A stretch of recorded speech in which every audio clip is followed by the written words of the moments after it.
घंटा जा लिया है तो गुल मां इन लाइ विरहां थो कि हर इंसान गुल वांगुरु ख़ूबसूरत हुजे ऐं जेके बि नफ़रतियूं हुजनि उहे जेको आहे इंसान को करणु न खपे।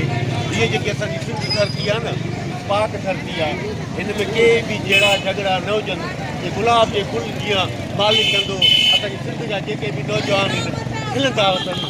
वाह वाह साईं वाह उस्ताद पर वाह बेहतरीन तव्हां ॻाल्हि कई। इहा असांजे सिंध वासियुनि जे लाइ हिकिड़ो मैसेज आहे, न्यापो आहे त जेकॾहिं काश ईअं हर शख़्स ईअं मोहबत वारा इहे गुल विरहाए, गुलाब जा गुल विरहाए त हर इंसान जो मनु गुलाबनि जीअं टहिकी पवंदो ऐं नफ़रतूं ख़तमु थी वेंदियूं। जेकॾहिं असां गुलनि सां मोहबत कंदासीं त असां नफ़रतुनि खां परे थी वेंदासीं ऐं मोहबत हमेशह करणु घुरिजे। सुठी ॻाल्हि आहे, इंसानियत क़ाइमु करणु घुरिजे, नफ़रतूं ख़तमु करणु घुरिजनि।